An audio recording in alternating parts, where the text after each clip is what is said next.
బీహార్లో మీరు ఘన విజయాన్ని నమోదు చేశారు. ఏంటి రెండింటికి డిఫరెన్స్? జూబ్లీహిల్స్లో బీజేపీకి ఎప్పుడు డిపాజిట్ రాలే. ఓకే, ఎప్పుడు రాలే, ఈసారి కాదు. 25,000 ఓట్ల నుంచి 17,000 ఓట్లు తగ్గినాయి. ఇది ఉప ఎన్నికల్లో ఏదైనా ఎన్నికలు పర్టికులర్ ఉప ఎన్నికలు వచ్చేపోయిందంటే థర్డ్ ప్లేస్ ఉన్న పార్టీ బాగా క్రష్ అవుతుంది. దీనికి బెస్ట్ ఎగ్జాంపుల్ చెప్తా. 2018 అసెంబ్లీ ఎన్నికల్లో హుజురాబాద్లో కాంగ్రెస్ పార్టీకి 60,000 ఓట్లు వచ్చినాయి. 2021 జూన్లో కాంగ్రెస్ పార్టీ రేవంత్ రెడ్డిని పిసిసి అధ్యక్షుడిగా నియమించింది. పిసిసి అధ్యక్షుడిగా నియమించబడ్డ 4 నెలల తర్వాత వచ్చిన హుజురాబాద్ ఉప ఎన్నికల్లో కాంగ్రెస్ పార్టీకి 3,000 ఓట్లు వచ్చినాయి. 1.5%. 60,000 నుంచి 3,000. ఎంత ఘోరంగా పడిపోయింది అంటే 95% ఓట్లు పోయినాయి కాంగ్రెస్ పార్టీ. అయినా నెక్స్ట్ ఎలక్షన్స్ లో కాంగ్రెస్ పార్టీ అధికారం చేయించుకుంది. మరి ఇక్కడ 26,000 నుంచి 17,000, 9,000 తగ్గినాయి. 29,000 చిల్లర 9,000. కాబట్టి ఆ కాంగ్రెస్ ఘోర పర్వం చూస్తే ఉప ఎన్నికల్లో థర్డ్ పార్టీకి ఆ విధంగా క్రష్ అయింది. 1-2 తర్వాత ఈ ఉప ఎన్నికల మొదటి నుంచి ప్రచారం ఈయన ఏంటంటే బీఆర్ఎస్ చేసిన కుట్ర ఏంటంటే సోషల్ మీడియా ఈ యూట్యూబ్ ఛానల్స్ ను బాగా కొనుక్కొని సర్వేల పేరు మీద బీఆర్ఎస్ ఫస్ట్ బీఆర్ఎస్ డ్రామాలు చేసింది. కొనుక్కున్నారా? కొనుక్కొనే చేసింది. బాగా చెప్తా ఏంటంటే ఆ కేసీఆర్ ఫామ్ హౌస్ లో ఉన్నది ఎందుకు? ఈ స్ట్రాటజీ కోసం. ఆయన బాగా స్కెచ్ చేస్తారు. బాగా మొన్న కేకే సర్వే చూసారు కదా, బీఆర్ఎస్ పార్టీ గెలుస్తుందని చెప్పారు. అవును, అటువంటి అవే. అందులో ఏంటంటే బీజేపీకి 5% ఓట్లు 5% ఓట్లు అంటే బీజేపీ ఓటు స్ప్లిట్ అయిపోయింది బాగా. ఈ బీజేపీ గెలవనప్పుడు కాంగ్రెస్ వ్యతిరేకులు బీఆర్ఎస్ కేసులు, బీఆర్ఎస్ వ్యతిరేకులు కాంగ్రెస్. బీజేపీ పడే సింపతి ఓట్లు ఉంటాయి, కొన్ని ఓట్లు పోటీలో ఉన్న పడే ఓట్లు. సో అప్పుడు ఏంటంటే ఆ ఓట్లు వీళ్ళు అందుకే 17,000 పడిపోయింది. మీరు ఇందాక మాట అన్నారు, సర్వే సంస్థలను కొనుగోలు చేశారు, యూట్యూబ్ కొనుగోలు చేశారని. మరి కేకే సర్వే సంస్థ కొద్దిగా రెప్యుటేషన్ సర్వే సంస్థ అంటే మీరు చేసిన ఆరోపణ వారికి కూడా వర్తిస్తుంది. వారు కూడా బీఆర్ఎస్ ఎత్తుకున్నారు. ఇప్పుడు 24,000 ఓట్లతో ఓడిపోయింది బీఆర్ఎస్.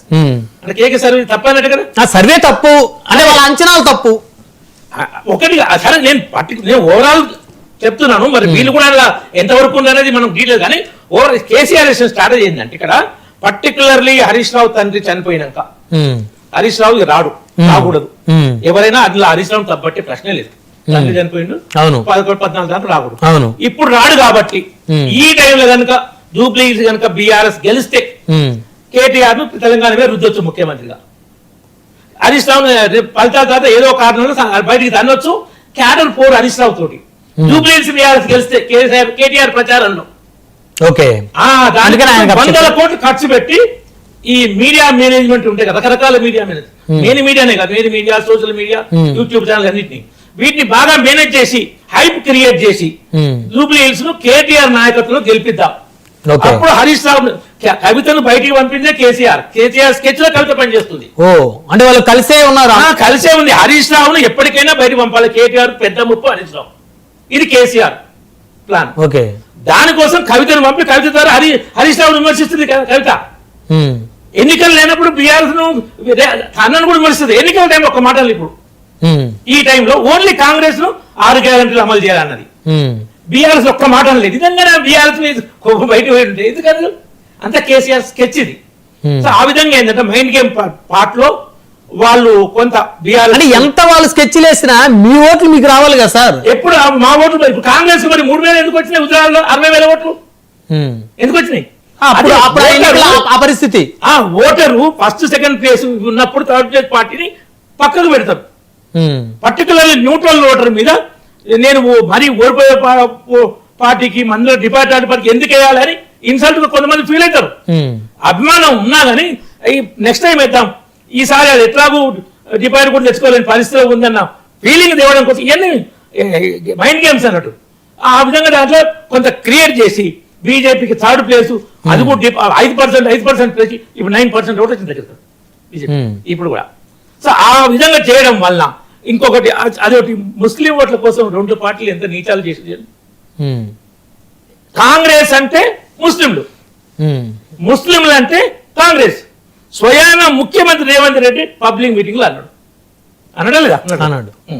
మరి కేసీఆర్ గుళ్ళు కడతాడు, గుళ్ళు ఎందుకయ్యా రోడ్లు అని కబ్రస్థానాలకు 100 ఎకరాలు మేము ఇచ్చినాం, 500 రోజుల తర్వాత మేమే అధికారులకు వస్తాం, మళ్ళీ కబ్రస్థానాలకు ఇస్తాం అన్నాడు. ఎవరి కోసం? 30% ఓట్ల కోసం కదా. ఇది ఎప్పుడు లేదు తెలంగాణలో. యావత్ తెలంగాణ సమాజానికి జరిగింది.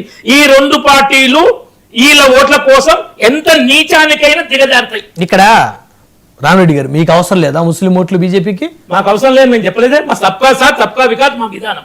మాకు ముస్లిం ఓట్లు అవసరం లేదు. మేము ముస్లిం వ్యతిరేకతే ఏపీజే అబ్దుల్ కలాం రాష్ట్రపతి మేము ఎందుకు పెడతాం?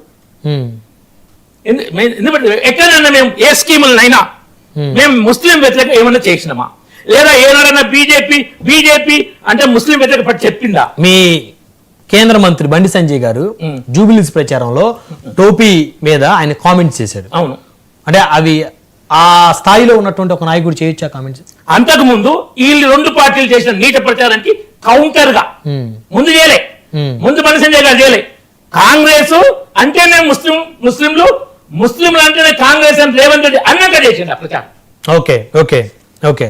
కాబట్టి మేము ఎప్పుడు మత రాజకీయాలు చేయం. అవతల వాళ్ళు చేస్తుంటే దాన్ని కౌంటర్ చేయాల్సి వస్తుంది. ఆ కౌంటర్ మొదటి నుంచి మేము అట్లా కిషన్ రెడ్డి గారు మొత్తం డెవలప్మెంట్ మీద ప్రచారం చేశాడు, మోడీ గారు చేసిన. సో వీళ్ళు అట్లా చేసినప్పుడు కొన్ని సందర్భాలు చేయాల్సి వస్తుంది. సరే అదే పని. బీహార్ విషయం, బీహార్ లో అఖండ విజయం 20 ఏళ్ల తర్వాత కూడా మామూలు విజయం కాదు అది. ఇవి కాంగ్రెస్ పార్టీ రెండు కుటుంబాలు అవుట్ బీహార్ రాజకీయాల్లో. 61 సీట్లకు పోటీ చేసిన కాంగ్రెస్ 6 సీట్లు కూడా గెలవలేని పరిస్థితి. 143 సీట్లకు పోటీ చేసిన ఆర్జేడీ 30 సీట్లు కూడా రాని పరిస్థితి. 6 సీట్లు ఏమన్నది ఎంఐఎం అలయన్స్. మాకు 6 సీట్లు అంటే ఈయనండు మీకు అంటే 6 సొంతంగా గెలుచుకున్నారు ఎంఐఎం వాళ్ళు. మళ్ళీ ఏం ప్రచారం చేస్తారు? ఎంఐఎం బీజేపీ కోసం పోటీ చేసి పచ్చి అబద్ధపు గోబెల్స్ ప్రచారం భయంకరంగా చేస్తారు. అది అడిగింది ఆర్జేడీ ఇండి కూటమి 6 సీట్లు మినిమం ఏమన్నా ఎక్కువ ఏమన్నది కనీసం 6 ఏమంటే ఇవ్వలే వీళ్ళు. ఇక వాళ్ళు పోటీ చేసిండు 6 గెలుచుకుంటూ మిగతా సీట్లు ఆయన పోటీ చేసినా 32. ఎంఐఎం పోటీ చేసినా 32 సీట్లు. మిగతా సీట్లు పోటీ చేయాలి కదా. మరి 32 సీట్లలో ఈ మొత్తం బీజేపీ ఎంఐఎం 26 గెలిచి మిగతా సీట్లలో వాళ్ళ ఇండి కూటమి గెలిస్తే ఎంఐఎం ప్రభావం అనుకోవచ్చు.